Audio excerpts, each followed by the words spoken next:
Hi everyone, welcome to bios kingdom. आज की class में बेटा हम स्टमक पढ़ने वाले हैं। इसके पहले हम जो है फेरिंग्स और ईसोफेगस पढ़ लिए हैं। अगर थोड़ा मैं आपको रिकॉल कराऊं तो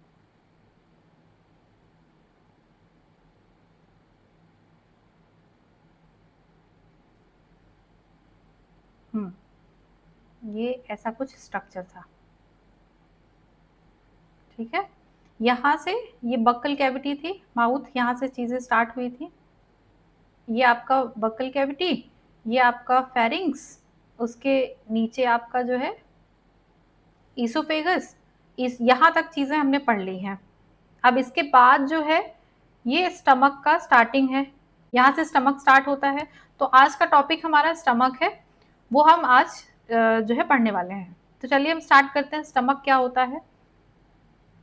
स्टमक क्या होता है बेटा? एक जे शेप्ड ऑर्गन है। सबसे पहली पॉइंट, जे शेप्ड ऑर्गन है, हाईली मस्कुलर है, पूरा मसल का बैग है, हाईली मस्कुलर स्ट्रक्चर है। ये पूरा मसल से बना हुआ है बेटा, इसमें कोई बोन नहीं पाई जाती है। तो जो मसल है बेटा, वो कैसा मसल है? फिर स्टमक के अंदर कैसा मसल पाया जा रहा है? इसके अंदर भी आपका इनवॉलेंट्री मसल पाया जा रहा है। आप स्टमक की कोई भी फंक्शंस या कोई भी एक्टिविटी को कंट्रोल नहीं कर सकते हो, तो इसके अंदर इनवॉलेंट्री एक्शंस होते हैं, इनवॉलेंट्री मसल है, और उसका नाम होता है स्मूथ मसल। ठीक है, आप डाइजेशन नहीं करवा सकते हो, आप हाथ पैर अपना हिला सकते हो क्योंकि वहां पे स्केलेटल मसल पाए जाते हैं। स्मूथ मसल पाए जाने की वजह से जो पूरा डाइजेशन का प्रोसेस है वो आपके कंट्रोल में नहीं रहता है, वो पूरा ब्रेन और जो है स्टमक के कंट्रोल में रहता है। तो जो स्टमक का स्ट्रक्चर है वो जे शेप है, हाईली मस्कुलर है। इसकी इनर लाइनिंग जो है बेटा, स्टमक की इनर लाइनिंग जो है उसके ऊपर म्यूकस जो है पूरा कवर्ड रहता है। उसके पूरी लाइनिंग पे, अगर ये पूरा स्टमक है तो इसके ऊपर पूरा ऐसे म्यूकस का लेयर होता है। इसी म्यूकस की वजह से आपका स्टमक इन एसिडिक चीजों से बचा रहता है। मतलब स्टमक के अंदर आप देखोगे एसिड्स का सिक्रीशन होता है, एंजाइम्स का सिक्रीशन होता है। आप एसिड्स और एंजाइम के एक्शन से आपका स्टमक कैसे बच जाता है? क्योंकि उसने अपने आप को कवर करके रखा है म्यूकस से। ठीक है, आप जो है एक क्वेश्चन पूछा जाता है कि अगर आप नॉन वेजिटेरियन हो और नॉन वेज खाते हो तो आपका स्टमक उस नॉन वेज को डाइजेस्ट कर देता है, उस फ्लैश को डाइजेस्ट कर देता है, बट आपका जो स्टमक है वो भी तो एक फ्लैश है, वो भी तो एक मसल से बना हुआ है, तो वो क्यों नहीं डाइजेस्ट होता है? वो इसलिए डाइजेस्ट नहीं होता है बेटा क्योंकि वो म्यूकस की कवरिंग से या म्यूकस की मेम्ब्रेन से पूरा कवर्ड है, इसकी वजह से वो खुद डाइजेस्ट नहीं होता है। HCl और जो एंजाइम्स है उन सब से वो बचा रह जाता है। तो इस स्टमक के अंदर आपका एक लाइनिंग है जिसको बोल रहे हैं म्यूकस। जो नेक्स्ट पॉइंट है ये है कि आपका जो स्टमक है उसके अंदर ग्लैंड्स पाए जाते हैं। कौन से ग्लैंड्स? डाइजेस्टिव ग्लैंड्स या फिर गैस्ट्रिक ग्लैंड्स। गैस्ट्रिक वर्ड कहीं भी आएगा तो उसका रिलेशन है आपका स्टमक से। किससे बेटा? स्टमक से।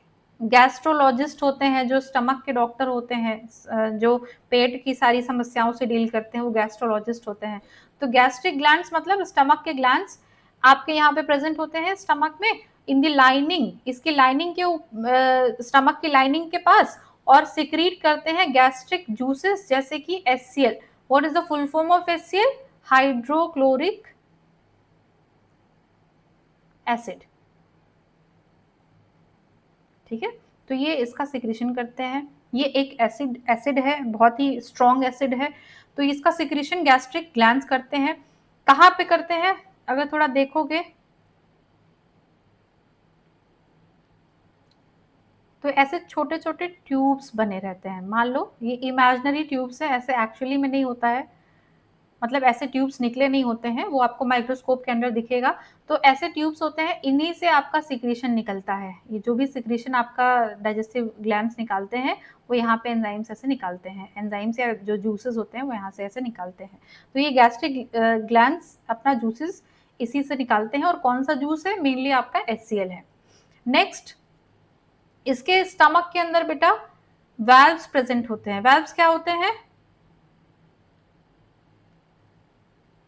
इसके अंदर वैल्व्स प्रेजेंट होते हैं, गेट्स प्रेजेंट होते हैं। वैल्व का मतलब गेट होता है, जैसे आपके घरों में गेट लगा होता है किसी की एंट्री और एग्जिट को रोकता है, वैसे ही यहाँ पे वैल्व्स प्रेजेंट है। और इन वैल्व्स को हम स्फिंक्टर्स बोल सकते हैं। यहाँ पे दो स्फिंक्टर्स पाए जाते हैं आपके स्टमक के अंदर। उन एक को जो ऊपर वाला जो स्फिंक्टर है, स्फिंक्टर का मतलब होता है बेटा नेचर का रबर बैंड। जैसे आप कोई भी चीज, जैसे मान लो आपके जब आप जोमेटो या स्विगी कहीं से आप खाना मंगाते हो, तो उस खाने के ऑर्डर में जब आपकी कोई चीज आपके पॉलिथीन में पैक करके आती है तो उसमें रबर बैंड से उसको पैक कर दिया जाता है। आप उसको उल्टा करोगे तो उससे चीजें स्पिल नहीं होती है, लीक नहीं होती है।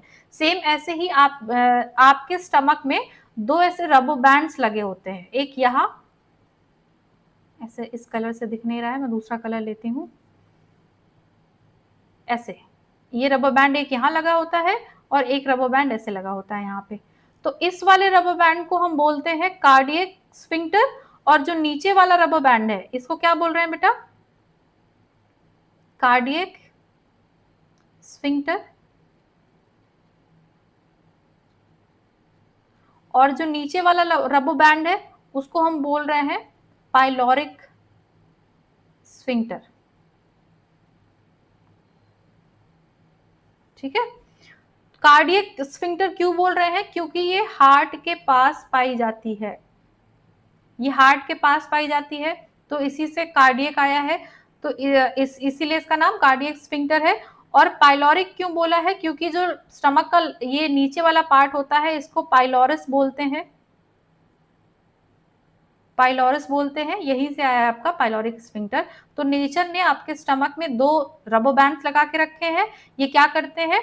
जो ये फूड है यहाँ पे स्टमक के अंदर, जो भी फूड है, एसिड्स हैं, एंजाइम्स हैं, इन सब को यहाँ पे रखता है।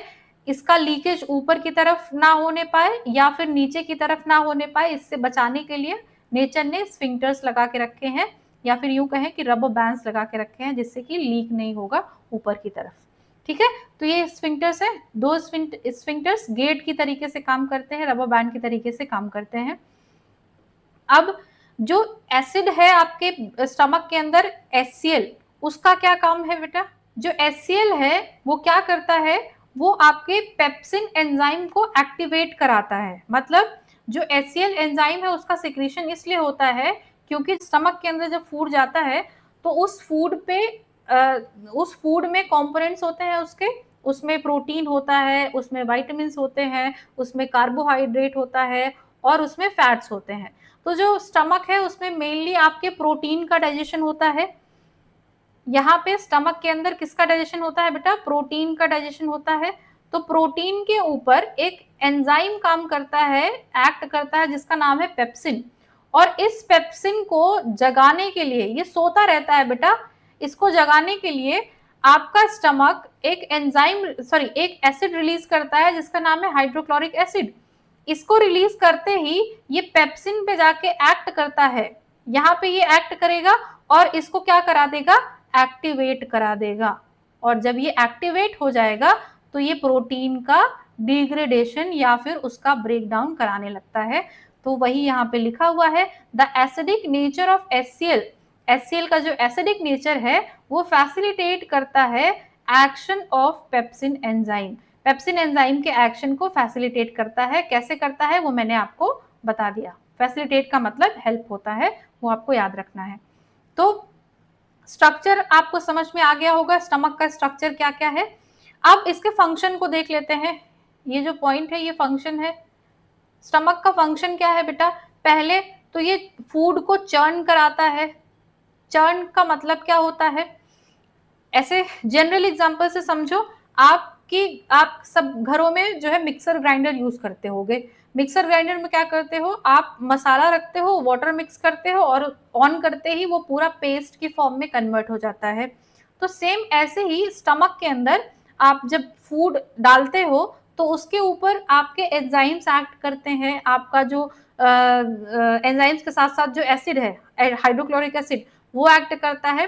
वो सारे एक्ट करके उसको पेस्ट में कन्वर्ट करा देते हैं, और साथ साथ में आपका स्टमक के अंदर कुछ मूवमेंट्स होते रहते हैं, कॉन्ट्रैक्शन होता रहता है। उस मूवमेंट की वजह से आपका जो फूड है वो किस में कन्वर्ट हो जाता है बेटा, पेस्ट में कन्वर्ट हो जाता है। जो फूड है वो पेस्ट में कन्वर्ट हो जाता है। उसी प्रोसेस को हम चर्निंग बोलते हैं, चर्निंग ऑफ फूड, मतलब फूड को पेस्ट में कन्वर्ट कराने का जो प्रोसेस है। तो पहला जो फंक्शन है वो फूड को चर्न करने का है, और दूसरा जो फंक्शन है वो डाइजेशन ऑफ प्रोटीन है।